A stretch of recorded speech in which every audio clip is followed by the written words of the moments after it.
তোমার চোখে চোখ পড়লে। ফ্যাশন দুনিয়ার মানুষ বিপ্লব সাহা, তবে গানকে মনের মধ্যে লালন করেন তিনি, আর সেই সুবাদে শখের বশে মাঝে মধ্যে গানও করেন তিনি।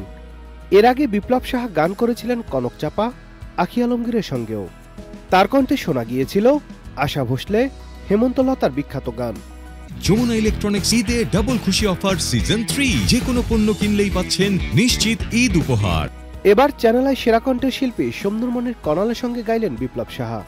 গানের শিরোনাম তোমার চোখে চোখ পড়তেই। গানটির কথা লিখেছেন মারুফ আহমেদ এবং সুর করেছেন উজ্জ্বল সিনহা। গানটিতে মডেল হয়েছেন এই প্রজন্মের অত্যন্ত মেধাবী এবং জনপ্রিয় নায়ক সঞ্জু জন এবং লাক্স ফটোসুন্দরী মিলা। গানের ভিডিও ধারণ করা হয়েছে ঢাকা শহরের বিভিন্ন লোকেশনে। গানটি সম্পর্কে বিপ্লব সাহা বলেন, শুধু ফ্যাশন ডিজাইনের মধ্যে সৃষ্টিশীলতা সীমাবদ্ধ না রেখে ভিন্নমাত্রা প্রকাশের লক্ষ্যে এবং ঈদের আনন্দকে আরও রাঙিয়ে দিতে আমার এই আয়োজন। তিনি আরও বলেন, মিষ্টি সুর ও কথায় রোমান্টিক গানটি করলাম, কথার সঙ্গে মিলিয়ে ভিডিও বানানো হয়েছে। আশা করছি গানটি সবার ভালো লাগবে। নাদিব হাসান, চ্যানেল আই।